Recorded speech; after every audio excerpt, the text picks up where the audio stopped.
My wife left me on a Tuesday. I told myself it came out of nowhere. It didn't. I found out 6 months later that she had been planning it for 2 years. 2 years of dinners, 2 years of vacations, 2 years of I love you at the end, of phone calls. 2 years of a woman quietly building an exit from a life she had already decided to leave. My name is David. I'm 46 years old, and what I'm about to tell you is not a story about betrayal.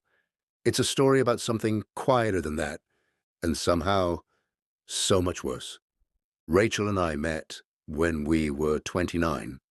She was a landscape architect. I was in construction management. We used to joke that we were basically the same person working from opposite ends of a building. Project. We got married at 32, bought a house at 34, no kids. That was a choice we made. Together, early and revisited maybe a dozen times over the years, and always came back to the same answer. We were a good team. I believe that completely. Right up until the Tuesday she sat me down at the kitchen table and told me she was leaving. I want to describe that conversation because it matters. She wasn't crying. That was the first thing I noticed. I expected tears. I expected some version of this being hard for her too. She was calm, not cold, not cruel, just calm, like someone delivering news they had rehearsed. I've been unhappy for a long time, she said. I don't think this is working. Anymore? I asked how long. A while, she said. I asked if there was someone else. No, he said. I asked what I'd done wrong. She looked at me for a moment. That's the thing, she said. You didn't do anything wrong, David. That's part of why this is so hard to explain. She moved out 3 weeks later.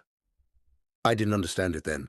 The first 4 months I spent trying to understand something that didn't have a shape I could hold. Then I found the key. I was clearing out the garage. A small key, orange plastic tag, the number 247 on. IT. I didn't know what it opened. I texted Rachel. She replied immediately. That's nothing. Just throw it away. I stood there staring at those 5 words. In 14 years of marriage, Rachel had never once told me to throw something away without explaining what it was. She was the most organized person I had ever met. Everything had a place. Everything had a reason. I turned the key over in my hand. I knew this wasn't nothing. I didn't throw it away. I found the storage facility 2 days later, 2 miles from a house. Unit 247. I stood outside that door for a long time before I touched it. I wish I had walked away.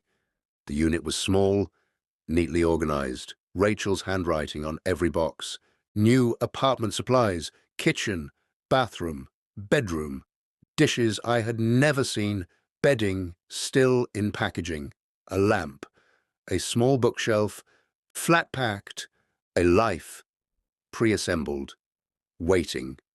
I opened one box, then another. Every receipt had a date. The oldest one was from 23 months ago. 23 months.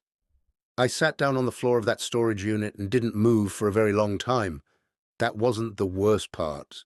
The worst part started when I got home and pulled up our bank statements. We had been on vacation 18 months ago, the two of us, a week in Portugal.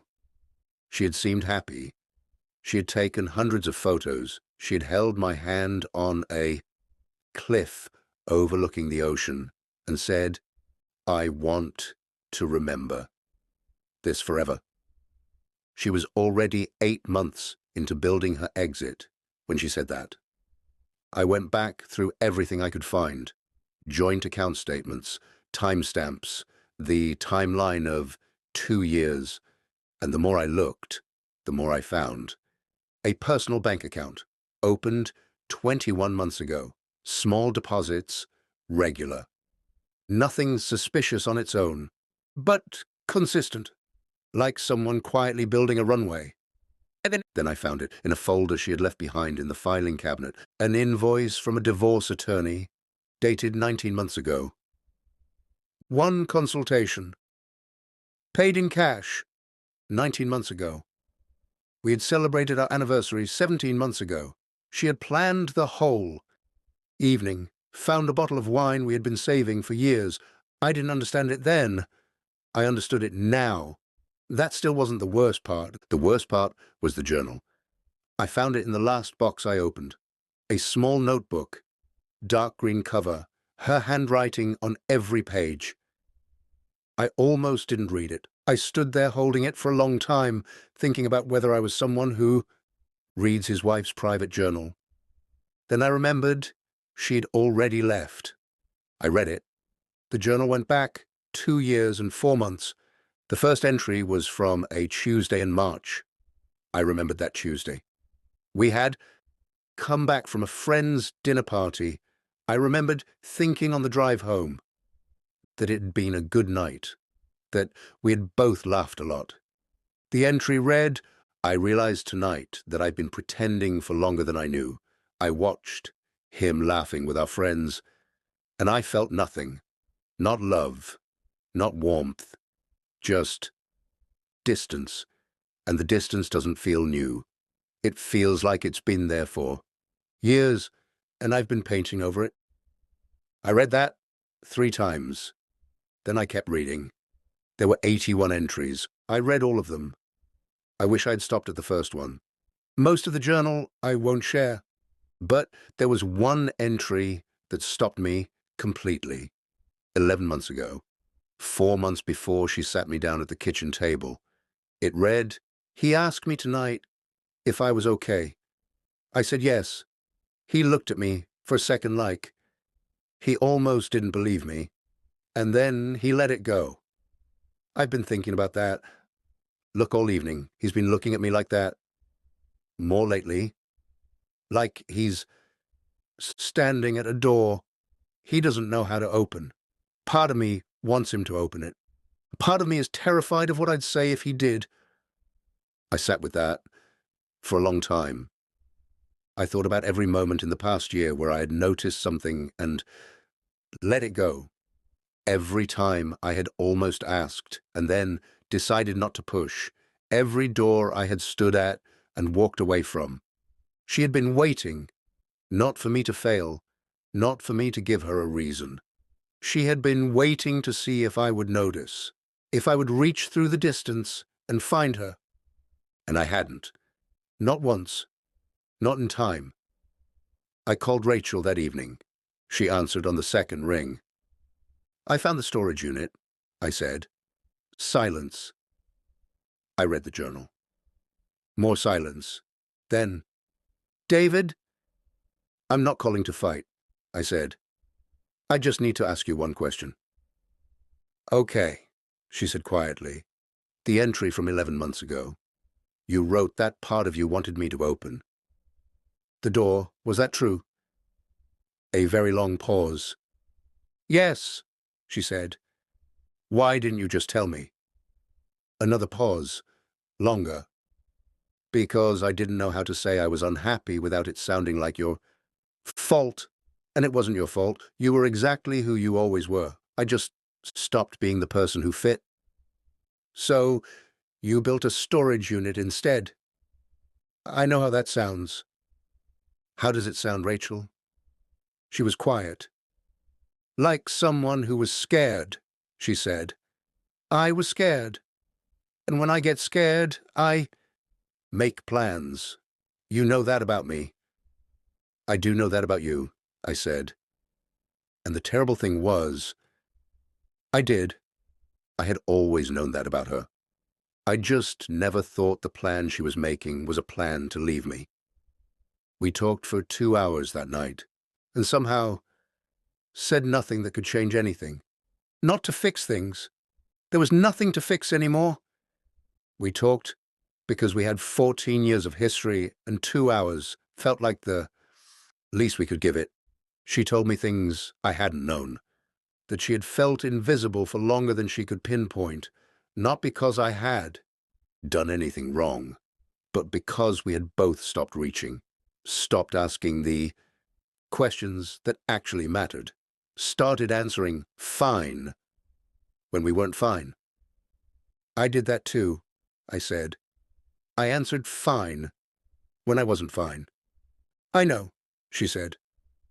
We got very good at comfortable. And comfortable isn't enough. Not forever, she said. Not if it's all there is. I thought about that for a long time after we hung up.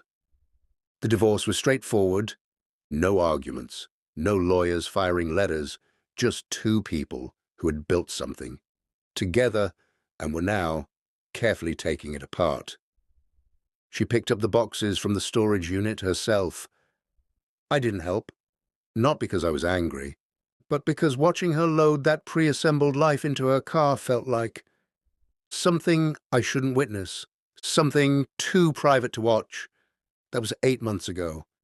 I live in the same house, still walk to work, 20 minutes every morning. I've been in therapy for 6 months.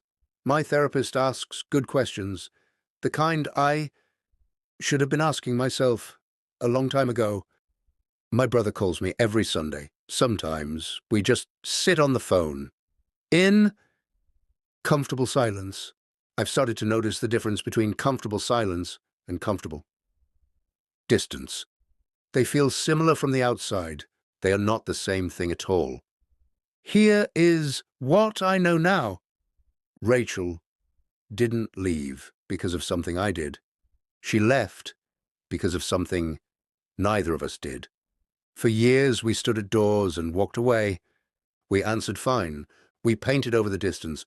We got very good at being together in a way that looked like a marriage from the outside and felt like something quieter than that from the inside. I'm not angry at her. I'm not even angry at myself anymore. I'm just paying attention now. To the doors, to the questions I almost don't ask, to the moments when someone I love says I'm fine, and the look in their eyes says something else entirely. I'm not walking away from those moments anymore. It's the least expensive lesson I ever learned. It just cost me everything. The people we love are standing at doors all the time, waiting to see if we'll open them. Don't wait until you find a key to a storage unit. Open the door while there's still someone on the other side.